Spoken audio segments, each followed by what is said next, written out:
It's day 4 of 49ers training camp, and it is in the books, and that completes the first block of training camp as the San Francisco 49ers will get the day off tomorrow and prepare for padded practice on Monday. And we have some potentially good news for Monday that I'm sure many of you were waiting for, but we will get to that in a second. A big part of today's reaction will be to injury news. Not only will we react to all the injury news to come out of Santa Clara, but we will also discuss some of the news and notes from the reports we have seen from training camp. But let's start right here. This is a big one with Spencer Burford breaking his hand and potentially missing upwards of 3 weeks. They have yet to determine if surgery will be required or not on the broken hand, but it does appear that Spencer Burford will be sidelined for some time, which opens up the door for rookie Dominic Pooney. But we're also dealing with injuries to guys like Jonathan Feliciano, who did not participate. And we did see Jake Brendel return back. Apparently, he had a scheduled day off yesterday, which is in part why we didn't see him. But both Burford and Feliciano dealing with injuries is not the best thing you want to see right now for the San Francisco 49ers offensive line. Obviously, you drafted Dominic Pooney because you thought he's a good player and you believe in him. But sometimes you don't want to force guys into positions potentially when they're not ready. Now, that doesn't mean Dominic Pooney has been a liability at right guard, but what we've seen throughout the first, the least the last 2 days of training camp, especially from the reports we've seen coming out today, is that pass protection has been pretty difficult.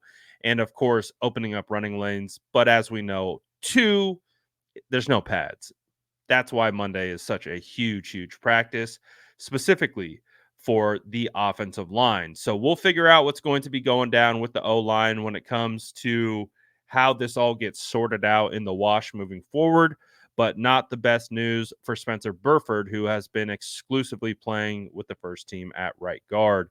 We also got some good news, though, in the form of Talanoa Hufanga. Talanoa is expected to return in about a week or two, according to Kyle Shanahan, after he tore his his ACL against the Bucks. And this is really, really good news.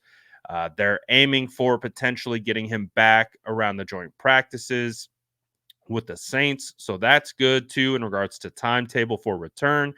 Gives him an opportunity to get back into practices prior to week 1, build up some of the callus, work through getting the endurance portion and just getting back to getting your feet under you. I think this is a good sign for Talanoa Hufanga moving forward. And, let's face it, guys like Malik Mustafa and Jair Brown have gotten extremely valuable reps with him being out.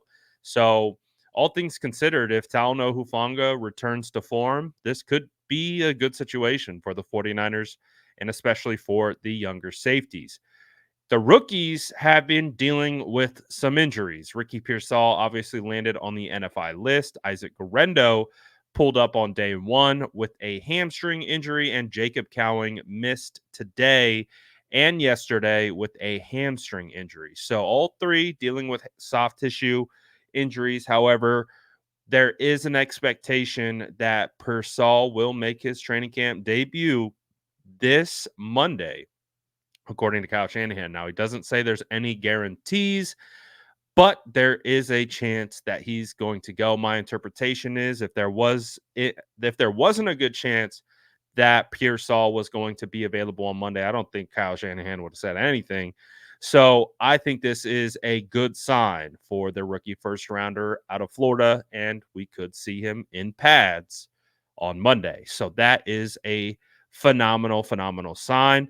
But let's get into some of the recaps of what happened in practice today. One of the guys that I love checking in with when I'm not there is Nick Wagner. He does a phenomenal job of compiling these practice reports. I'll even pull it up on the screen so you can take a look, and I definitely would check it out if I were you as well. But he does a phenomenal job of taking detailed notes of everything that's been going on. As you can see, guys who didn't practice, Brandon Ayuk, obviously, we talked about some of these guys, but Tate Martin, Javon Hargrave had a scheduled day off. And that's just how it goes. Kevin Givens and Jordan Elliott were the top of the rotation in regards to the D line unit. Demetrius Flanagan-Fowles didn't participate in team, but he was working off to the side. Sam Okuyu, I apologize to not even disrespect him. I'm not even going to try to say his last name. But apparently he is a defensive lineman who limped off the practice field towards the end. Obviously, Dominic Pooney's getting the start. So that is going to be a developing story as we continue to get through this. And as Nick Wagner goes on to explain, it was a slow start for the 49ers offense. And this is what we've seen the last 2 days at training camp. And I think, yeah, again, a part of it is due to the offensive line issues. And then on top of the offensive line issues, not having pads. And even he details that over here. So, but it does sound like Brock was able to lock in and get it back going not too long. Leonard Floyd has been wrecking havoc whenever he's been with the first team unit on the field during team. Would have had a would-be sack. Fred Warner had a pressure that led to a throwaway, and another sack by Floyd with pressure from Nick Bosa, and then another sack for Nick Bosa. So as you can see, according to Nick Wagner, 49ers D-line been feasting, and that's kind of been the kind of par for the course, I guess you could say, for 49ers training camp. But as you can see, once there was time to throw, Purdy started to find his groove.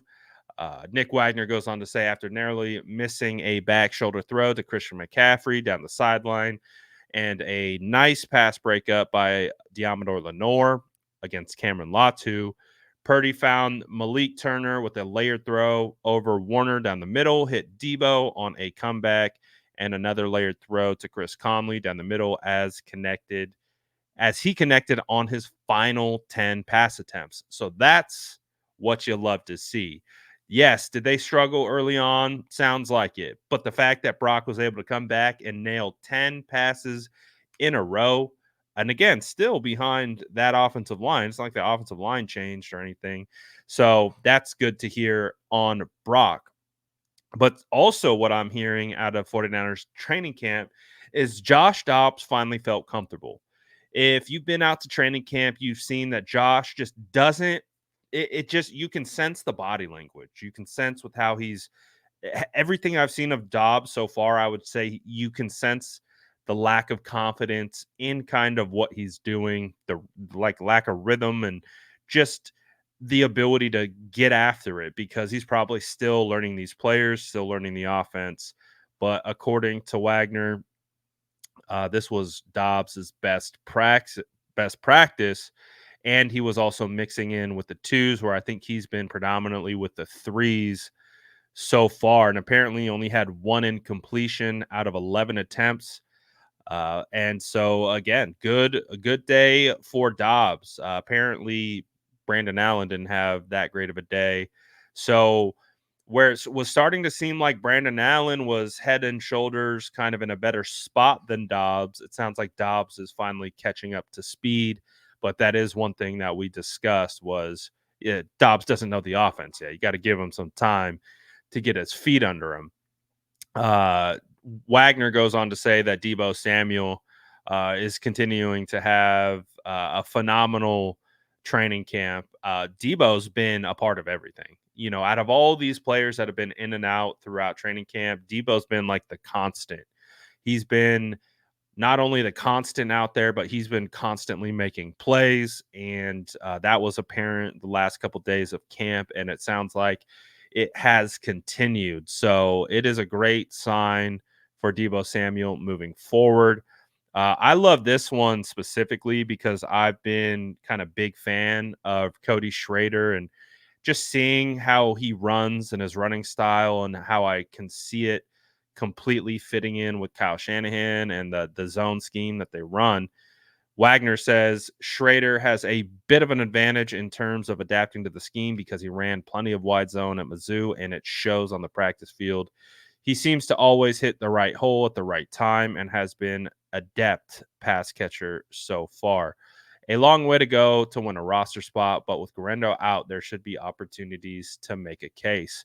And again, I do think it's a uphill battle for Schrader to make the roster, but all it takes is one injury. All it takes is maybe a potential trade or something like that to secure a spot.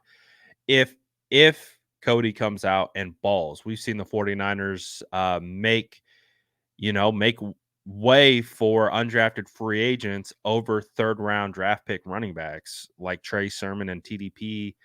And that was when Jordan Mason knocked both of them out. So could it happen again with Cody Schrader? Only time will tell. Uh, Wagner goes on to say Robert Beal has added some bulk and some size, and you're starting to see it kind of, show up in team periods. Um, Basically saying if he can become a guy that is a 5-6 set type guy this year, that would be huge for the 49ers depth and all those different types of things. There's been a lot of stuff going on with the return situation because of the new kickoffs and things like that. But apparently, Danny Gray, Ronnie Bell, Elijah Mitchell, Schrader, Trent Taylor were handling the returns. So that's been pretty consistent all throughout camp. And then in regards to these additional notes, we spoke about these as well. But again, I love, again, even if I'm at camp, I love checking out Nick Wagner's threads. I think he does a really good, detailed job of just putting it all together in one. So again, whether I'm at camp, I'm not at camp, I'm checking out what Nick's doing. I suspect you do the same. So I feel, again, being at camp and seeing what he does, we see things very similarly. So I feel very confident when I'm not there looking at what he's got to say.